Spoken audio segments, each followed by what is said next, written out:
to talent casting with the Disney Cruise Line. Getting ready for my first cruise contract was probably one of the most exciting and most stressful times of my entire life. I had so many unknowns, but it doesn't have to be that way for you. Hi, I'm Jessie and welcome back to my Performer's Life at Sea series. In this episode, I'm sharing 10 things I wish I knew before becoming a cruise ship performer. Whether you're about to start your first contract or just curious about life on board, hopefully this list will give you a little bit of insight and I can answer some questions honestly. Having been a cruise ship performer over the last 10 years, I have made so many discoveries and I so wish I could go back in time and help past me figure everything out. This was my first professional job. I'd never ever been on a cruise ship. I'd never even left the country before and didn't have a passport, so everything was super new. But since future me never came back in time to tell me everything would be fine, I had to just live through it all and make the discoveries as they came. But hopefully that won't be the case for you because you're watching this video. Before we dive into the video, if you watched episode 1, here is the answer to our game of 2 truths and a lie, and we will be playing again at the end of this episode. So let's get into it. Here are the 10 things that I wish I knew before becoming a cruise ship performer. I also really want to say these are all based off of my own opinions. I've only ever worked for Disney Cruise Line. These might be different depending on what ship you're working for, but I've tried to stick to more broad like ship life discoveries, so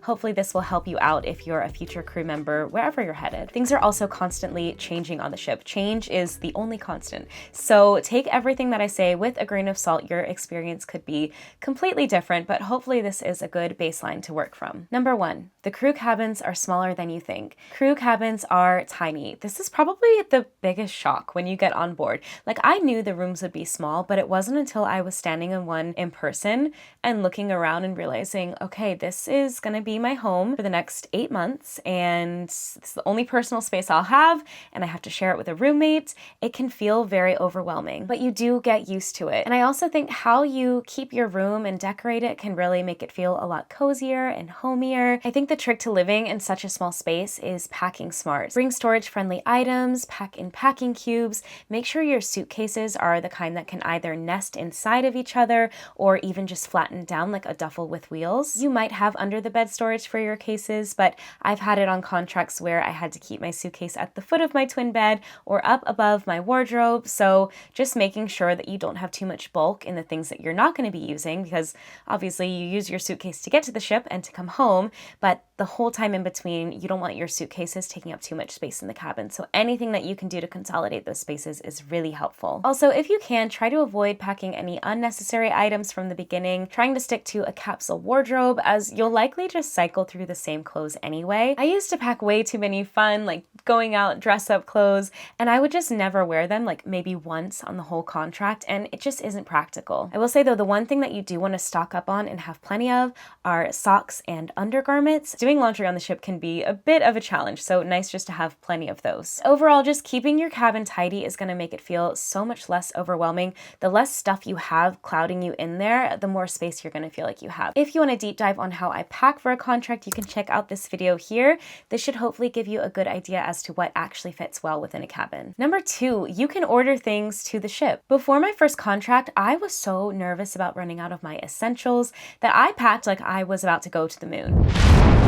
Bulk everything, which made my suitcases really heavy. But in reality, you can actually have things delivered to the ship. So if you run out of your favorite shampoos or granola bars and you don't have time to go to a Walmart or Target on a port day to pick them up, you can just order what you need and hopefully it will arrive the next time we're back in our home port. On Disney Cruise Line, when we have a home port, packages are actually delivered onto the ship, which is super convenient and easy. I know that other cruise lines, they have like a depot system. So you go and you pick up your package at like wherever it's delivered and bring it back to the ship. That's another option, but it's great to know that you can get things delivered. You do have an address. And there's also a cruise shop on board with kind of all of the basic essentials and even sometimes some discounted items from the guest shop. It may not be the brands that you always use, but it can really save you in a pinch. Number 3, your routine will change. Life on land versus life at sea are completely different routines, and I think it's really important to embrace this change and listen to your body. Leading up to my first contract rehearsals, I was taking dance classes, auditioning, going to the gym. Then we started rehearsals and we were in the rehearsal facilities 6 days a week, learning so much. It's such a physically demanding job that I was no longer taking dance classes or going to the gym and just putting all of my focus and energy into work. In rehearsals, we do have group warm-ups and strength training scheduled in, but then when you're on the ship, no one is monitoring these hours, but you have to find the time to warm up your body before a show. And if you're doing this backstage, it's a really small amount of space, especially with everybody else back there getting ready. Safe to say, it took me a while to find my shipboard routine,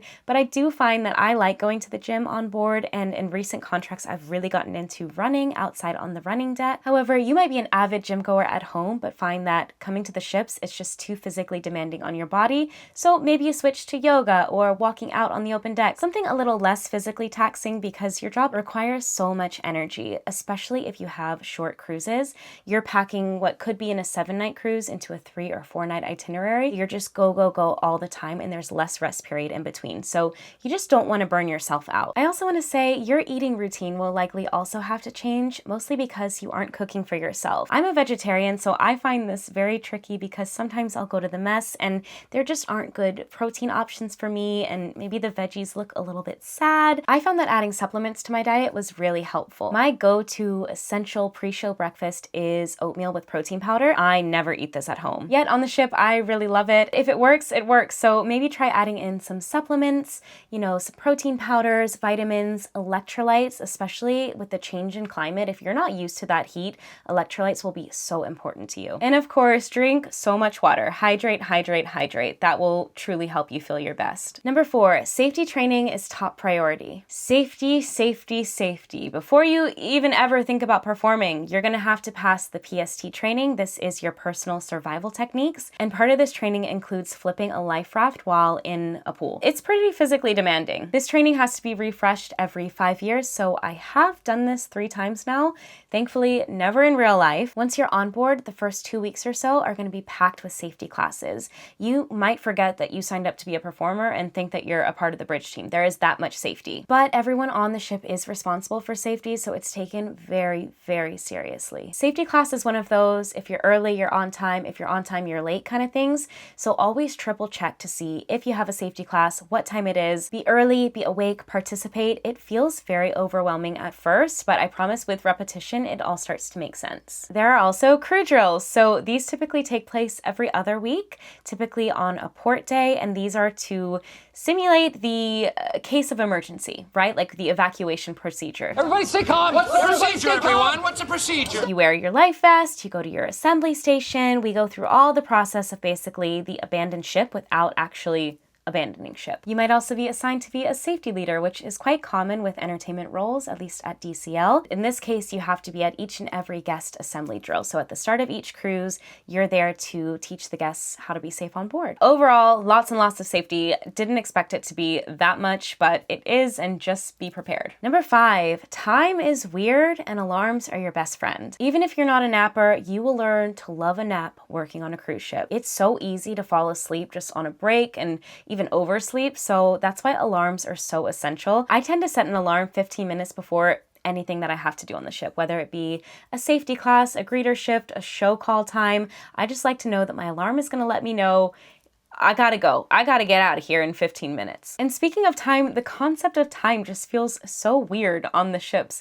You don't really know what day of the week it is, but you know what day of the cruise it is. It's like, oh, it's sea day 2. It's day 2 of a 5-night cruise. So that's kind of how you keep track of things, less of like, it's the 21st of August or whatever day it is today. Weekends aren't really a thing, although you might feel like a Friday night on a debark night leading into an embark day, and you might get a little case of the Sunday scaries leading into a sea day. I used to always feel like the days were really long, but the cruises were short. Like it took forever to get through a sea day, but then before you know it, you're starting another cruise and we're back to it again and again and again. Time is just its own thing on ships. And speaking of time, number 6, ship hours can be tricky. The crew office, uniform wardrobe, even food services have set hours, and those hours can change depending on it being a port day or a sea day, embark day or debark day. So for example, you might wake up and you're not hungry for breakfast, but breakfast closes at 9:45 and lunch doesn't open until 11:45. So if you get hungry at 10:30 and you're in between those windows,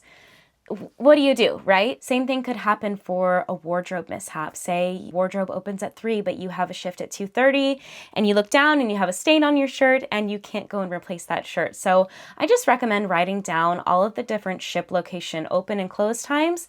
That way you're never stuck in a sticky situation like that. And also time changes. So depending on your itinerary, you might have some time zone changes throughout your cruise, but sometimes the ship changes time not at the same time that you're actually in each location. And the way that I can describe this is if you have 2 sea days in a row and you're going to a port where the time is a different time zone than where you started, chances are the ship is going to switch into the sea day versus into the port day so that guests don't miss any of their scheduled activities. But if you've not actually crossed that time zone, right? Your phone isn't going to know what time zone you're in. I like to keep my phone on manual change. This way I can pick the city in which I want my phone to be in, and it kind of helps keep it lined up with the ship times. You can always double check with the clocks on the ship. There's little clock-in machines all over the ship, and you can double check that your phone and those machines match up. I've seen it happen too many times where someone has set their phone on automatic and it jumps back an hour, but we haven't actually gone back an hour, and then they're an hour late for their shift, right? So we just don't want those kind of things to happen. Number 7, there are restricted items that are not allowed on board. This is something I hadn't even thought about, but cabin inspections are real and you can get in trouble if you get caught with any of these restricted items. Certain foods and electronics, this is mostly for safety reasons and like USPH. Fresh produce, dairy, even like a leftover sandwich that you got in port that day, those are all a no-go, but you can have different snacks and you can have like non-dairy items and kind of just non-perishable foods. For electronics, there's no kettles, irons, steamers, surge protectors, those are all banned. Other items like hair dryers and flat irons, they might be allowed just depending on the wattage and voltage, but every electronic needs to be checked and approved. Within your first few days on board, you'll get all of your electronics checked and they'll get a little sticker if they're approved, and then you're good to go. You just want to make sure that everything in your cabin, if it's electronic and visible, has a sticker on it. Even things like your laptop charger or your phone charger also need to be checked. Typically, if it's just a USB, that's normally allowed, but I would also just be smart about it, double check. Battery operated as well, normally that's good to go. A recent thing that DCL has implemented is now mini, like single serve Keurigs, like the one I have right back here. Those are now allowed in your cabin, and this was such a game changer. I feel like this category of restricted items is really going to depend company to company, like what ships you're on, the age of the ships, but overall just knowing that not everything you use on land is going to be permitted on the ship, so you might need to find alternatives. Number 8, Wi-Fi isn't what you expect. Now, I think I saw that Virgin Voyages offers their crew free Wi-Fi, maybe? If this is the case, I really wish more cruise lines would implement this because Wi-Fi is expensive. I will say, Wi-Fi connection is getting better. When I first started in 2014, we were still using megabytes and nothing was free, but now with DCL, I think you can WhatsApp, iMessage, all of that for free, and then you get 7 hours of free premium Wi-Fi per week. If you're smart about your Wi-Fi usage, that's like enough and you won't have to buy it. But you might forget to turn your Wi-Fi off for the day, and then there goes your 7 free hours and you have to wait for the next week to get any more. Many of my days in port have been spent at a cafe getting Wi-Fi because also uploading anything takes forever. Anytime I tried to upload a YouTube video on the ship, it just was draining me hours of my free Wi-Fi. So I just don't like to waste minutes on things like that. I really try to avoid buying Wi-Fi. The silver lining to all of this is your screen time will likely go down, so that's a plus. Try your best not to blow your paycheck on Wi-Fi, find a hobby or something. Also, it's super important to turn your phone onto airplane mode while sailing.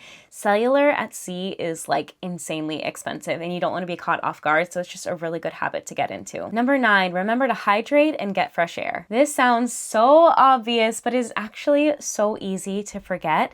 Get one of those giant big water bottles that you can carry around with you. That way you're always staying hydrated. Try to go for a walk out on the open deck at least once a day. On a busy sea day, you can go hours, if not the whole day, without going outside, and that's just not good. So find a friend, make it part of your routine, have a little walk and chat. Not only will this be good for your physical health, but it's also so important for your mental health. Living on a ship, your world can start to feel really small. When things start to feel intense, all of those emotions can just exponentially escalate, and it can feel like such a bigger deal than it actually is. And I think sometimes just stepping outside, taking in the ocean view, just having a bit of fresh air can really give you a clearer mind. Try to remember that the world is so much bigger than this cruise ship. Number 10, you won't want to be in guest area all the time. When I first got my offer and was imagining what ship life would be, I really envisioned just enjoying the guest areas all the time.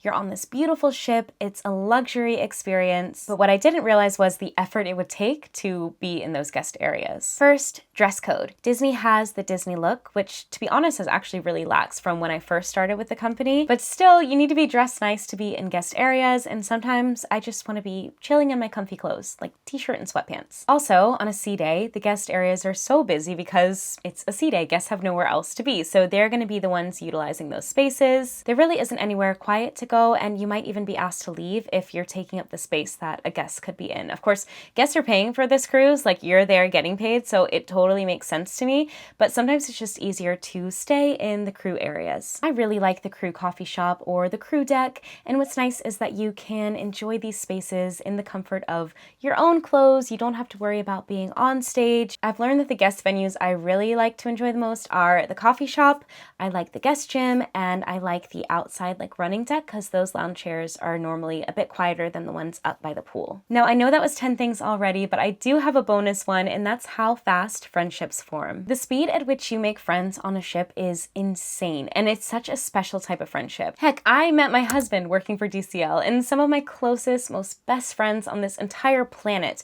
were fellow castmates. You live, work, eat, sleep, perform, socialize together. It's this beautiful micro community of people from all over the world experiencing something so unique together, and I think that's really what brings such a special bond to these friendships. On land, you might see a new friend a couple times a month, maybe even a couple times a week, but on the ship, you're seeing this new friend, 3, 4, 5 times a day, and you're able to just really get to know someone so quickly that way. I mentioned about time feeling weird on ships, and that also applies to this thought.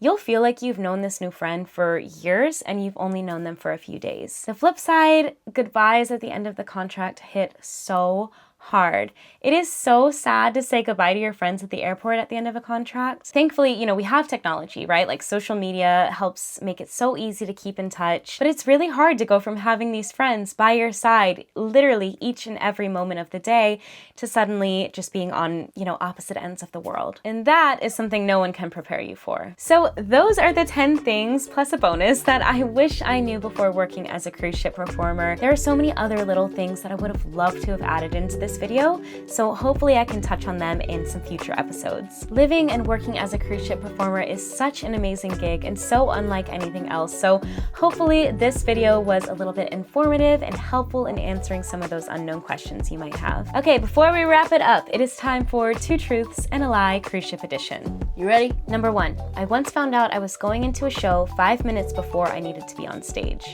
Number 2, my crew cabin porthole had a great view of the fireworks. And number 3, performers can call out of a safety drill if they have a rehearsal. 2 are true, 1's a lie. Tell me your guesses in the comments and I will let you know the answer in the next video. Thanks for watching episode 2 of A Performer's Life at Sea. As a follow-up, in the next episode, I'll be sharing all of my ship life essentials that make living at sea in a tiny cabin feel a lot more at home. If you enjoyed this video, be sure to give it a thumbs up and subscribe to this channel so you don't miss my next episode. I'll see you then. Bye!